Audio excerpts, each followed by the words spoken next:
Hello, नमस्कार बेटा सभी को। कैसे हो आप लोग? कैसे हो? अच्छे हो? पक्की बात है ना, सब अच्छे हो?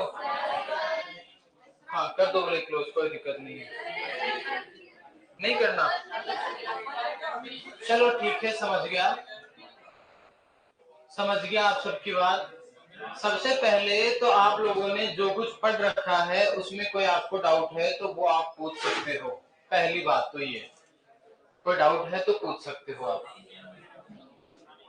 हाँ जी, कोई डाउट है या जिंदगी डाउट है?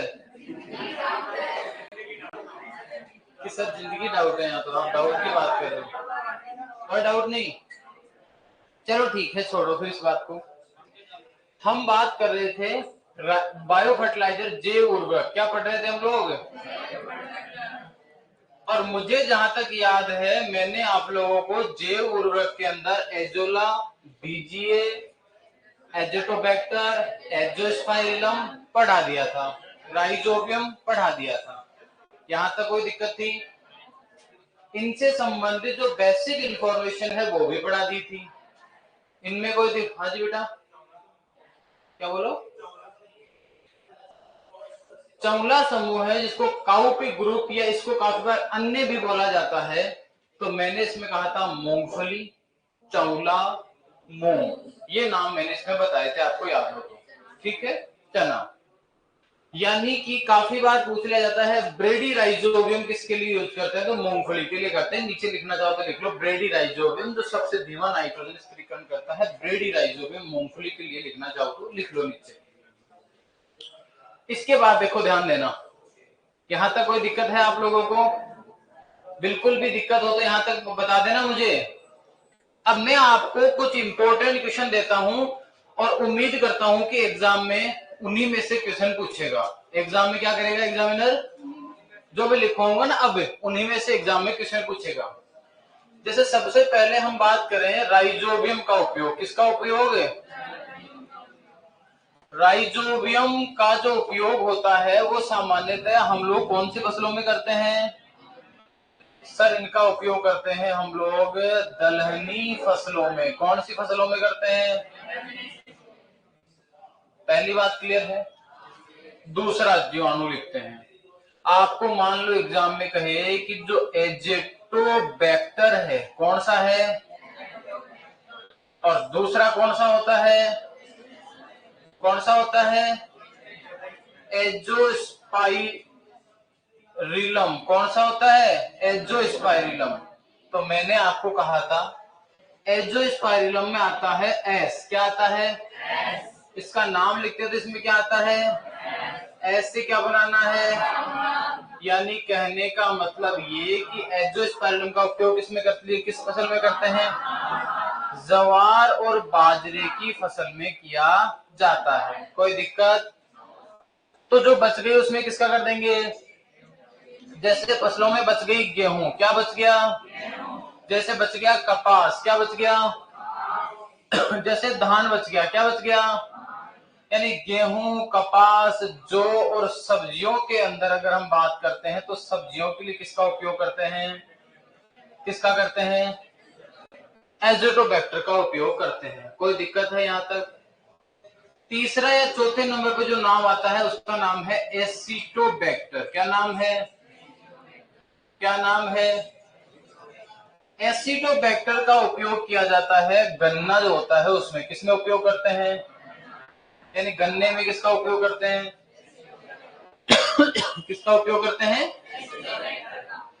इसके बाद हम बात करें 5 नंबर पर, तो एक तो आपको पढ़ाया मैंने एजोला। क्या पढ़ाया आपको? एक मैंने आपको पढ़ाया बीजीए। क्या पढ़ाया? दोनों का उपयोग किसमें करते हैं? किसमें करते हैं? कोई यहां तक भी कोई दिक्कत है तो बता दो। नहीं है दिक्कत? और एक पॉइंट मैंने आपको लिखाया था, एक नाम लिखाया था मैंने, क्लोस्ट्रीडियम। क्या लिखाया था? और क्लोस्ट्रीडियम में मैंने कहा था आपको कि ऊपर वाले सारे के सारे वायवीय जीवाणु है। कौन से हैं? वायवीय नाइट्रोजन स्थिरीकरण करते हैं। सारे के सारे कौन सा स्थिरीकरण करते हैं? लेकिन क्लोस्ट्रीडियम एकमात्र ऐसा है जो अवायवीय नाइट्रोजन स्थिरीकरण करता है। कौन सा नाइट्रोजन स्थिरीकरण करता है? अवायवीय नाइट्रोजन स्थिरीकरण करने वाला जीवाणु कौन है भैया? कौन है? कौन है? ऊपर वाले सारे कौन से हैं? वायवीय। क्या ये बातें आपको समझ में आई?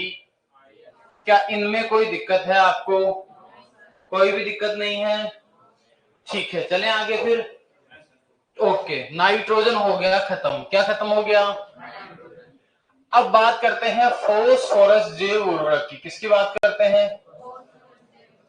फॉस्फोरस जैव उर्वरकों को मैंने बांट दिया था दो भागों में। कितने भागों में बांट दिया था? कितने भागों में बांटा था? जिनमें पहले नंबर पर मैंने क्या कहा था? फॉस्फोरस घोलक जीवाणु या फॉस्फोरस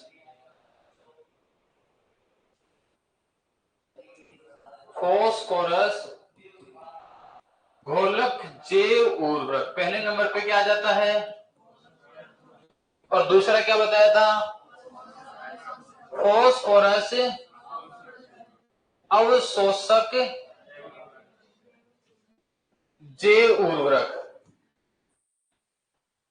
समझना इस बात को, दोनों में अंतर समझा देता हूं एक बार आपको। जैसे मान लेते हैं ये कोई भी एक पादप है। ये क्या है? कोई भी, ठीक बात है। और मान लेते हैं ये इस पादप की जड़ें हैं। ये क्या है? इस पादप की दिख रही है आपको मिट्टी में जड़ें भी पादप की। अब होता क्या है कि मान लेते हैं कि यहाँ इस मिट्टी में यहाँ पर फॉस्फोरस है। यहाँ पर क्या है मिट्टी में? क्या है मिट्टी में? यहाँ फॉस्फोरस। लेकिन ये वाला फॉस्फोरस अनुपलब्ध रूप में है। किसमें है? अनुपलब्ध रूप में यहाँ पर उपस्थित है, यानी पौधा इसका उपयोग है। फिर एक जीवाणु आता है और इस फॉस्फोरस को क्या करता है? घोलकर इसको बदल देता है उपलब्ध रूप में। किस रूप में बदल देता है? और धीरे धीरे पादप की एक जड़ इसके पास में है। ये आराम से इसका उपयोग कर ये पादप को ले जाकर दे देता है इस फॉस्फोरस को, यानी ये पादप तक पहुंच गया। पहले पौधे की जड़ इसके पास थी, लेकिन इसका उपयोग, क्योंकि जिस रूप में वो फॉस्फोरस था उसको पौधा उपयोग है। लेकिन कुछ जीवाणु, कुछ कवक, कुछ एक्टिनोमाइसीटी जैसे होते हैं जो इस अनुपलब्ध रूप को घोलकर किस रूप में बदल देते हैं। तो इन्होंने पौधे की कोई वैसे हेल्प नहीं की है। इन्होंने तो केवल क्या किया है? फॉस्फोरस को घोलने का काम किया है। बाकी इनका काम खत्म। पौधे की जड़ खुद आई, खुद ने उसको अवशोषित किया और पौधे ने काम में लिया। सही बात है।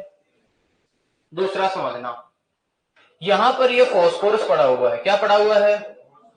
और ये फॉस्फोरस पौधा उपयोग में नहीं ले सकता था। एक कवक जो होती है, इस कवक ने क्या किया यहाँ पर कि एक कवक ने इस साइड में अपना एक तंतु तो इस पौधे की जड़ के साथ जोड़ लिया। किसके साथ जोड़ लिया?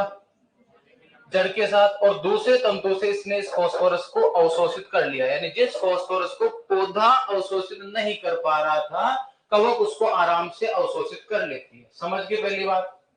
पहली बात समझ में आ गई। दूसरी बात, ये क्या करती है? इस फॉस्फोरस का यहां से अवशोषण करती है और अवशोषण करके यहां तक लाती है और लाके इस पौधे को दे देती है कि ले पकड़। समझ गए? अब बेटा एक तरफा तो कुछ होता नहीं है। आप ऐसा चाहो कि हमेशा आपको मिलता ही मिलता रहे, कभी ना कभी कुछ तो देना भी पड़ेगा। पड़ता है या नहीं? मतलब अब बारी है पौधे की। किसकी बारी है? तो पौधा क्या करता है? बदले में इस कवक को भोजन के रूप में कार्बोहाइड्रेट दे देता है। क्या दे देता है? इसने क्या दिया इसको? फॉस्फोरस। क्या दिया? बदले में क्या दिया इसने?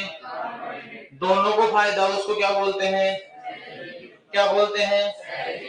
यानी एक तरफ तो यहाँ कवक है, क्या है? एक तरफ यहाँ जड़ है, क्या है? इन दोनों के बीच में बन गया एक संबंध। क्या बन गया? एक संबंध। क्या बन गया? एक इसी संबंध जो होता है, ये संबंध जो होता है इसको बोलते हैं माइकोराइजा। क्या बोलते हैं? क्या बोलते हैं? क्या बोलते हैं? कोई दिक्कत है इस बात में? माइकोराइजा क्या है? तो आप कहोगे माइकोराइजा उच्च पादपों की जड़ और कवक के बीच में संबंध है। कौन सा संबंध है? बहुत बढ़िया। तो ये लीजिए सहजीवी संबंध। कौन सा संबंध है? कोई दिक्कत नहीं है इसमें। 3 क्वेश्चन आते हैं। माइकोराइजा क्या है? सहजीवी संबंध है। किसके मध्य है? कोई दिक्कत वाली बात नहीं है। माइकोराइजा केवल 2 पोषक तत्वों को उपलब्ध करवाता है, फॉस्फोरस को और, ये भी क्वेश्चन आया हुआ है, माइकोराइजा ने उनमें से किन पोषक तत्वों को उपलब्ध कराता है? फॉस्फोरस और। कोई दिक्कत है इसमें? यानी एक ने तो क्या किया, यहां से उठाया और यहां इसको लाके दिया, यानी उसने पहले खुद ने अवशोषण किया। तो हमने कहा फॉस्फोरस अवशोषक, फॉस्फोरस का अवशोषण करने वाला जैव उर्वरक किया था नहीं अवशोषण। जबकि एक ने ऐसा कुछ नहीं किया, उसको घोलकर वहीं छोड़ दिया, जड़ आई और खुद लेके चली गई। सही बात है ना? तो इनको हमने कहा घोलक। क्या कहा हमने? यानी कुल मिला के फॉस्फोरस जैव उर्वरकों को कितने भागों में बांट दिया? कितने भागों में बांट दिया? 2 भागों में हमने बांट दिया। सही बात है ना? फिर हमने कहा कि सर घोलक का काम होता है मृदा में उपस्थित अनुपलब्ध फॉस्फोरस को उपलब्ध फॉर्म में लाना। क्या काम होता है? उपलब्ध फॉर्म में लाना। ये फॉस्फोरस जो घोलक जैव उर्वरक होते हैं, इनके प्रकार होते हैं 3। कितने प्रकार होते हैं? कितने प्रकार होते हैं? 3 प्रकार होते हैं। तीनों की बात कर लेते हैं। चलो, पहला होता है फॉस्फोरस को घोलने वाले बैक्टीरिया। पी यानी फॉस्फोरस, एस का मतलब सोल्यूबलाइजिंग, बी यानी फॉस्फोरस सोल्यूबलाइजिंग, फॉस्फोरस घोलक जीवाणु हिंदी में बोलते हैं। क्या बोलते हैं हिंदी में? कोई दिक्कत नहीं है। अब मिट्टी में जीवाणु तो बहुत होते हैं, करोड़ों की संख्या में पाए जाते हैं, लेकिन क्या सारे ही बोलते हैं क्या? जी नहीं बोलते सर। तो फिर कौन से बोलते हैं? 1-2 का नाम बताए क्या आपको? अरे 1-2 का नाम पता है क्या? जी सर हमको पता है। एक तो क्या है? बहुत बढ़िया मेरे रसगुल्लो। एक तो है बेसिलस और दूसरा है सूडोमोनास। अरे वाह रे, बहुत बढ़िया, गजब, कमाल कर दिया मेरे लालो तुमने तो। तुमको तो याद भी है। अब मिट्टी में बहुत सारे बैक्टीरिया है, लेकिन बहुत सारे बैक्टीरिया में कोई एक बैक्टीरिया ऐसा भी होगा जो सबसे ज्यादा संख्या में पाया जाता होगा, है ना? ऐसा भी। अरे मिट्टी में बैसिलस, सूडोमोनास, राइजोबियम, बहुत सारे जीवाणु है, लेकिन इनमें से कोई एक जीवाणु है जिसकी संख्या सबसे क्या होती है? तो याद रखना, मिट्टी में सर्वाधिक मात्रा में पाया जाने वाला जीवाणु कौन सा है? याद रखना, सर्वाधिक मात्रा में पाया जाने वाला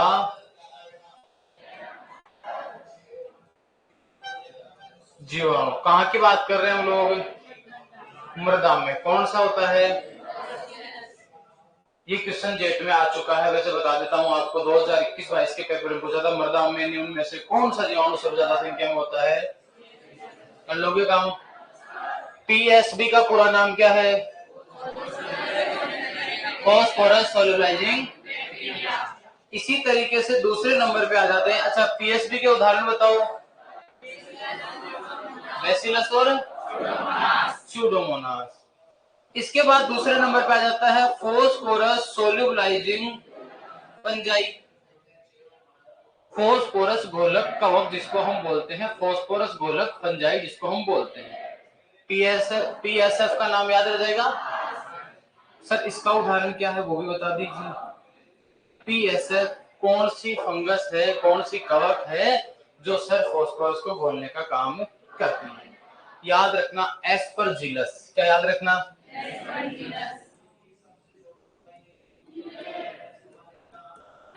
एस्परजिलस जो फंगस होती है, इसका काम होता है फॉस्फोरस को घोलना। ये मिट्टी में पड़े हुए फॉस्फोरस को घोलने का काम है। तीसरे नंबर पर अगर हम बात करते हैं तो फॉस्फोरस सोल्यूबलाइजिंग। ए का मतलब क्या है? मैं लिख देता हूं, ए का क्या मतलब है? ए का मतलब है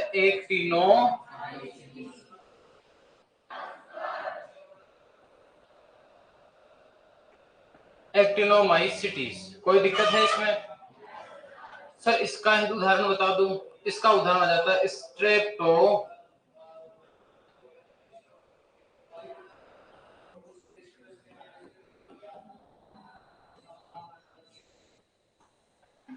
क्लियर है मामला, कोई दिक्कत नहीं है यहाँ तक।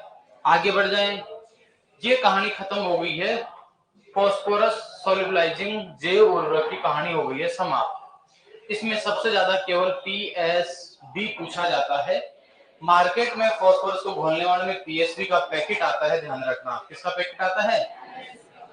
दूसरा कौन सा आ जाता है? अब कौन सा आ जाता है? इसके दो उदाहरण है। इसके कितने उदाहरण हैं? दो उदाहरण है। पहला इसका उदाहरण तो क्या है? क्या है?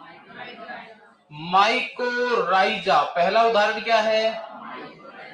और दूसरा उदाहरण है ग्लूम। क्या है? क्या है? अब आपको कोई ये पूछ ले कि बेटा आपने ये माइकोराइजा लिख तो दिया, ये क्या होता है, तो आप क्या कहोगे? क्या कहोगे आप? उच्च पादपों की जड़ों तथा कवक के मध्य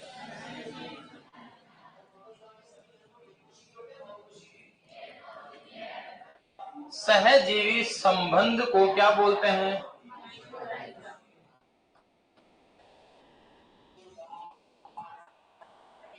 माइकोराइजा कहते हैं। क्या ये माइकोराइजा वाली बात समझ में आ गई क्या? माइकोराइजा में भी एक माइकोराइजा बहुत सारे होते हैं। माइकोराइजा तो एक अगर कवक और पादपों की जड़ों में संबंध बनते हैं उसको माइकोराइजा कह देंगे। क्या कह देंगे? लेकिन माइकोराइजा भी बहुत सारे होते हैं, एंडो एक्टो, दो प्रकार के होते हैं, उनमें बहुत सारे उदाहरण। लेकिन अपने काम का एक उदाहरण है जिसका नाम है वेम। क्या नाम है? क्या नाम है? वी का मतलब बेसिलस। बहुत बढ़िया।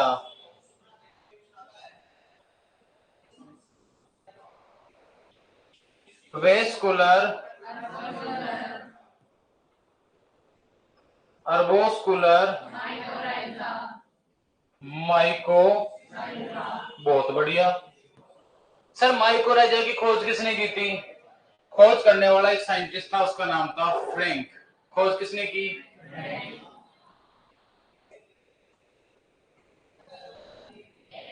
फ्रैंक ने। किसने की थी? फ्रैंक ने। किसने की थी? माइकोराइजा की खोज किसने की? और वेम का पूरा नाम क्या है? सर ये वेम जो होता है ये कौन कौन से पोषक तत्वों का अवशोषण करता है? कौन कौन से पोषक तत्वों की उपलब्धता बढ़ाता है? ये बढ़ाता है फास्फोरस की, और किस किस की बढ़ाता है? अब मान लीजिए आपको मैंने पौधा बना के दिखाया था, तो मैंने कहा था ये पौधा है और ये मान लेते हैं पौधे की जड़ें हैं। क्या है ये? क्या है पौधे की? मान लेते हैं यहाँ पानी है, यहाँ क्या है? और पौधे की जड़ें तो यहीं रुक गई, ऊपर ही रुक गई कि नहीं? मान लो कोई माइकोराइजा की एक जो जड़ है, या यूं कहें यहाँ से माइकोराइजा इसके साथ जुड़ा हुआ है और वो यहाँ तक फैला हुआ है, तो ये माइकोराइजा क्या करता है? समय आने पर यहाँ से पानी का अवशोषण करके भी इसको दे देता है। देगा कि नहीं? यानी माइकोराइजा पोषक तत्व तो देता ही देता है, इसके अलावा सूखे को सहन करने की क्षमता भी बढ़ाता है। किसको सहन करने की?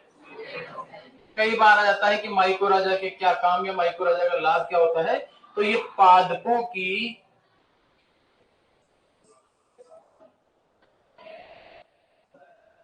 सूखा सहनशीलता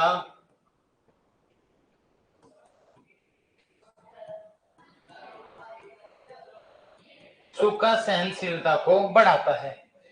पहले इस पौधे की जड़ें यहीं तक समाप्त हो गई थी, है ना? अब कहां तक जा रही है? यानी जड़ क्षेत्र बढ़ा कि नहीं बढ़ा? तो हम कह सकते हैं कि सर ये पादपों के जड़ क्षेत्र को बढ़ाता है। किसको बढ़ाता है? जड़ जितनी दूर में पहले थी, इनको जुड़ने के बाद जड़ों का क्षेत्र क्या हो जाता है? बढ़ जाता है। ये माइकोराइजा की कहानी होगी, खत्म। क्या हो गई? इसी तरीके से एक नाम और आता है, क्वेश्चन पूछा हुआ एग्जाम में, आपने सुना होगा, एक होता है लाइकेन। क्या होता है? लाइकेन। कौन सा केन? लाइकेन। लाइकेन। क्या होता है लाइकेन? जीवाणु। और क्या होता है लाइकेन? हाँ जी, किसका? मैं नहीं पूछ रहा कि लाइकेन का कोई काम बताओ किसका सूचक होता है, मैं पूछ रहा हूं लाइकेन होता ही क्या है। जैसे पादप और कवक को हमने माइकोराइजा कहा, क्या कहा? एक तरफ पादप की जड़, एक तरफ माइकोराइजा, दोनों मिले हमने कहा माइकोराइजा। क्या कहा? माइको का मतलब होता है फंगस, क्या होता है? और राइजो का मतलब होता है जड़ की बात करते हैं। किसकी बात करते हैं? तो जड़ और माइको मिले तो माइको। माइकोराइजा चिल्ला चिल्ला के खुद कहता है कि मैं जड़ और कवक के बीच में संबंध हूं, उसका नाम ही इसलिए माइकोराइजा है। लाइकेन की बात करें तो लाइकेन में एक तो कवक होती है, क्या होती है? लेकिन दूसरा होता है शैवाल। कौन होता है? यानी कि शैवाल व कवक के मध्य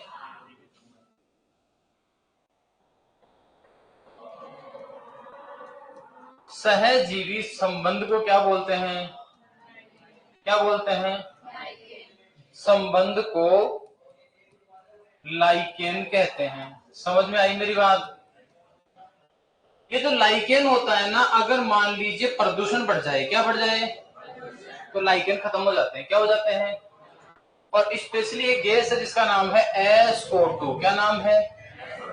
SO2 गैस के प्रदूषण का संकेतक लाइकेन होता है। कौन होता है?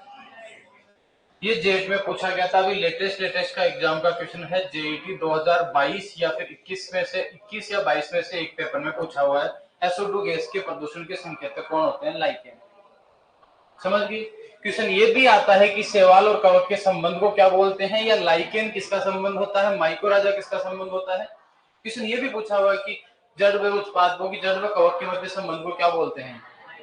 ये सारे क्वेश्चन पूछे हैं। क्वेश्चन ये भी आता है माइकोराजा क्या होता है, कवक व जीवाणु के मध्य संबंध, जड़ व कवक के मध्य संबंध, शैवाल व कवक के मध्य संबंध। तो आपको कंफ्यूज है। माइको यानी कवक और राइजोम यानी जड़, दोनों के मध्य संबंध को क्या बोलते हैं? माइको। क्या यहां तक कोई दिक्कत है? अगर इत्तू से भी दिक्कत हो ना तो मुझे बता दो। नहीं है इत्तू से भी, ये नहीं है तो बेटा मेरी तरफ से बायो फर्टिलाइजर खत्म हो गए। मेरी तरफ से बायो फर्टिलाइजर टॉपिक क्या हो गया है? खत्म। जितना डिटेल से आप लोगों को पढ़ाना चाहिए था उतना ही डिटेल से पढ़ाया है। ऐसा कोई चीज बायो फर्टिलाइजर में नहीं छोड़ा है जो एग्जाम में पूछा जाए और आपको मैंने नहीं पढ़ाया है।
हैं? क्या पढ़ोगे?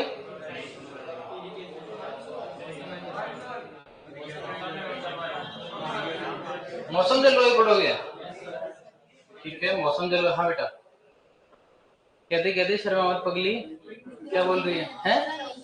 दिख नहीं रहा और मैं बीच में आ गया, ये लो।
उतार लिया?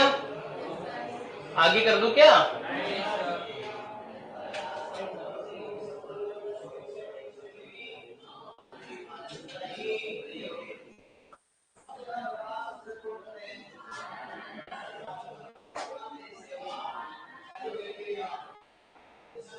उतार लिया? पहलवानों, कर दें आगे?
यानी उम्मीद करता हूं यहां तक किसी को किसी प्रकार की कोई दिक्कत है नहीं है, तो मुझे बता दो। नहीं है ना? आगे बढ़ जाएं, चलें आगे। ठीक है, ये खत्म हो गया है बायो फर्टिलाइजर। अब हम बात करें तो खाद पढ़ना चाहो तो खाद पढ़ लो, और आपकी इच्छा हो कि नहीं सर मौसम जलवायु पढ़ना है तो कोई बात नहीं, मौसम सुहाना है वो पढ़ लेंगे। क्या पढ़ोगे?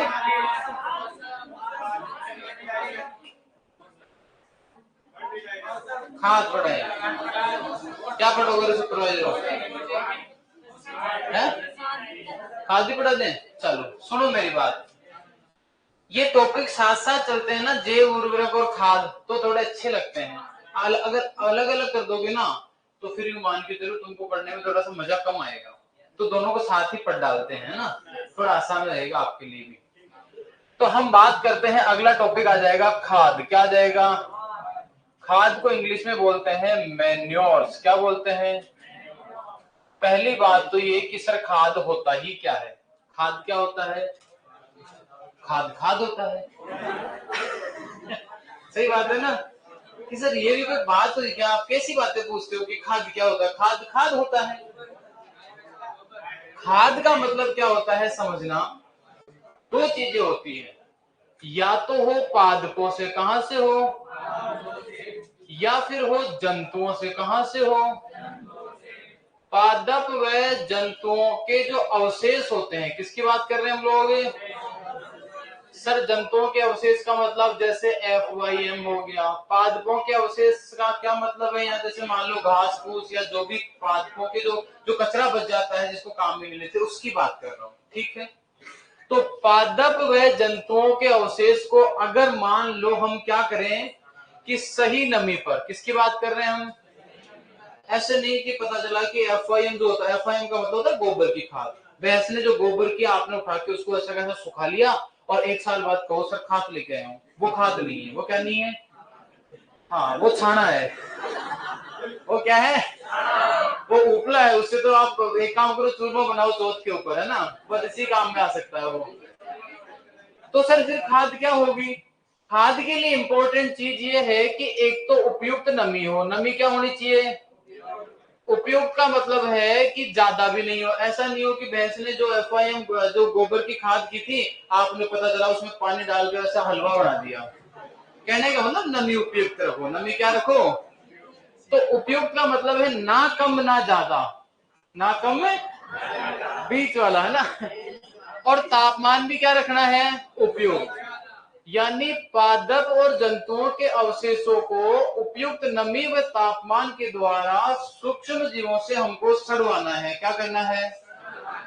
यानी सूक्ष्म जीवों द्वारा उपयुक्त नमी व तापमान पर पादप व जंतुओं के अवशेष पदार्थों को सड़ाने के पश्चात जो चीज निकल कर आती है उसको हम क्या बोलते हैं? क्या बोलते हैं उसको? जैसे आपके घर पे ऐसा तो नहीं करते ना कि इधर से गाय ने गोबर की खाद की, आपने गमला भर के खेत में डाल दिया? करते हो ऐसा? नहीं करते कभी भी, देखना घर वालों को देखना, कभी नहीं करते। फिर क्या करते हैं सर? उसको उठाते हैं, एक गड्ढा खोद के रखते हैं, उसमें डालते रहते हैं, 12 महीने तक वो आराम से सड़ती रहती है। क्या करती रहती है? 12 महीने तक क्या रहती है वो? सड़ती रहती है। सड़ने का मतलब है उसका जो कार्बनिक पदार्थ है उसमें उनका धीरे धीरे विच्छेदन हो रहा है। क्या हो रहा है? और विच्छेदन उसका होने के बाद वो क्या करते हैं, अच्छी तरह से सड़ने के बाद उसको हम खेत में डालते हैं। समझ में आई बात मेरी? जैसे हम बात करते हैं कंपोस्ट की, किसकी बात करते हैं? कंपोस्ट का मतलब है जैसे मान लो खेत का जो कचरा है, सिटी का जो कचरा है, घास फूस, या मान लो सब्जी में से आपने सब्जी निकाली उसके पत्ते वगैरह, जो बाकी जो चीजें हैं वो सब कचरा है। क्या है? उनको आपने क्या किया, एक कोई भी एक चेम्बर बनाया, उसके अंदर उनको डाल दिया और सूक्ष्म जीवों से उनको अच्छे से सड़ने दे रहे हो। क्या होने दे रहे हो? और सड़ने के बाद जो पदार्थ प्राप्त होता है उसको हम बोलते हैं कंपोस्ट। क्या बोलते हैं?